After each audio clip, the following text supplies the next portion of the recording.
the war between Israel and Hamas, the Hamas terrorist group in Gaza, Hamas also funded by Iran, as you've noted.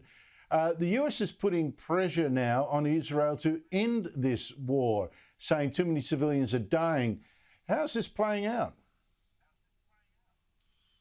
Yeah, well, I think what is really happening here, certainly there has been significant pressure behind the scenes on the IDF and on Israel to change the nature of their operations, less air attacks, and also focus their ground operations more on leadership, high-value targets, and conducting raids as opposed to clearing operations. The Israelis are still conducting clearing operations, and there's also a pressure for a ceasefire coming from the international community. The United States has not been pressing for a permanent ceasefire, certainly a temporary one if we could get the hostages out. But I think what's at risk here, to be frank about it, Andrew, is whether Israel is going to succeed or not, because they have got to be free to conduct, particularly their ground operations, to clear out the Hamas fighters, their infrastructure, their rockets and the missiles, to clear out these tunnels. All of this will take time. And yes, it could go on for many more months to be able to do this systematically. If you're going to accomplish the objective, which Prime Minister Netanyahu has given his military, dismantle Hamas and prevent Hamas from governing in the Gaza Strip again. Well, to dismantle it means you really got to take down the fighters, the leaders, and their infrastructure and their tunnel complex. And I believe they run the very risk, Andrew, I'm dead serious about this, of not winning this war if they're pulling back and this pressure continues and they're not able to conduct the comprehensive operations that are required here to accomplish the military objective. Well, that'll be on the West, of course, because it's the West that's putting all the pressure on and making Israel pay. If they keep going, it'll be seen as another sign that the West cannot wage war, whether you approve of their tactics or not. And I think the enemies of the West will exploit this, as you've warned for I don't know how long now.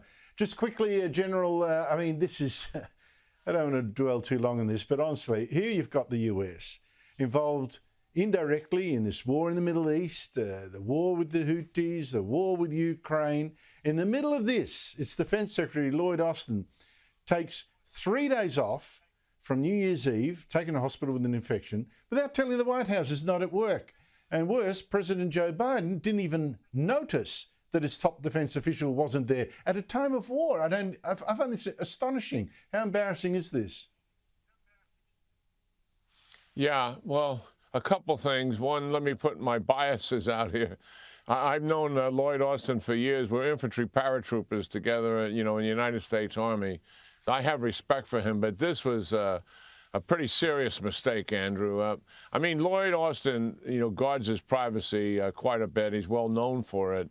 Does less press conferences and public discussions than most secretaries of defense. But let's face it, if you're Secretary of Defense of the United States military and you own all the weapons that the United States has, you're no longer a private individual, and you have a public obligation. If you're going to go in for a cancer operation, which we just found out is what took place back on December the 22nd, you'd have to not only disclose that to your chain of command, and the staff would do this, not necessarily Austin, and that's what the protocols call for, but also disclose it to the American people.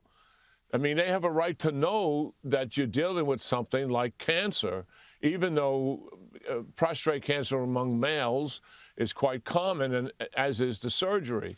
And then when he had the complications on the evening of January 1st, New Year's Day, that should have been another disclosure that he was in the intensive care unit, largely because he was a VIP, not so much because of the intensity of the care he needed. But nonetheless, he was in a hospital for an extended stay, having an infection, and that should have been disclosed as well. This is a mistake. It's embarrassing, certainly. It's going to get fixed. But I was surprised by the breakdown in this communication, and certainly many other people are. And the president, the fact that he never even knew that cancer was the medical condition until yesterday. So that kind of reality is really unfortunate. General Jack Keane, thank you so much indeed for your time. Really appreciate it.